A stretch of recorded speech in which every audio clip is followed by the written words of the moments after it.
ফলে আইনটাকে আসলে আমরা যতভাবেই সংশোধন করি না কেন, এই মনস্তত্ত্বটার কারণে কিন্তু মানুষের কাছে ওই অনাস্থাটা আসলে থেকে যাবে। এটা একটা বড় প্রবলেম। আমি কোনোভাবেই আসলে এই আইনটা সম্পূর্ণ সংশোধন করেও এই নামটাও যদি রেখে দিই, তাহলেও মানুষ এই আইনটাকে বিশ্বাস করবে না আসলে। ফলে এই মনস্তত্ত্বটা পরিবর্তন করে, যেখানে আমরা বলেছি যে এটা যে সুরক্ষা, সেই সুরক্ষার জন্যই একটা ইন্টেনশনটা পরিবর্তন করে আমাদের আইনের পরিবর্তন করা দরকার। এখানে অনেক ধরনের প্রস্তাবনা এসেছে, সেই প্রস্তাবনাগুলোকে আমলে নেওয়া উচিত এবং সেটা আমলে নিয়ে নতুনভাবে আসলে আইনটাকে বা পরিবর্তিত যে পরিস্থিতি আছে আরও যেসব বিষয় অ্যাড করা দরকার সংযোজন বিলীন করে আইনটা করা উচিত।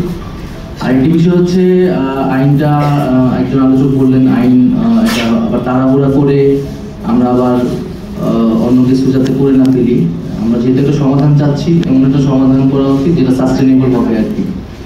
এখন আসলে ততদিন পর্যন্ত এই আইনটা কি হবে, এই সিদ্ধান্তটা আমাদের ইমিডিয়েটলি নেওয়া উচিত। আমরা সংশোধন করি বা নতুন করেই করি, কিন্তু এখনো তো এই আইনটা আছে এবং এই আইনে হচ্ছে আমাদের পক্ষেও মামলা হয়ে গেছে দুইটা। আমাদের কটূক্তি করার জন্য দুইটা মামলা হয়েছে শুনছি, এবং কারা করেছে, কোন উদ্দেশ্যে করেছে, তো এটা আমাদের জন্য বিব্রত করে। তো আসিফ স্যারকে আমি আগেও বলেছি, আমাদের এই ক্যাবিনেটে আলোচনা হয়েছে।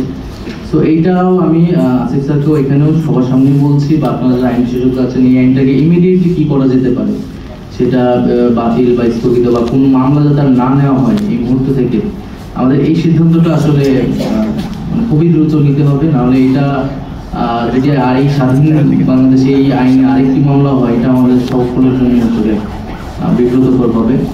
তো সবাইকে ধন্যবাদ জানাচ্ছি। আর যারা এই আইনের ফলে ভিকটিম ছিলেন এবং এই আইনের বিরুদ্ধে যারা একদিন আন্দোলন করেছেন, লড়াই সংগ্রাম করেছেন, তাদেরকে অভিনন্দন জানাচ্ছি, সাধুবাদ জানাচ্ছি। কারণ তাদের এই দীর্ঘদিনের লড়াইয়ের ফলে কিন্তু আসলে আমরা আজকের যে আলোচনা বা একটা সিদ্ধান্তে দিতে পারছি, সেটা সম্ভব হচ্ছে। ধন্যবাদ সবাই।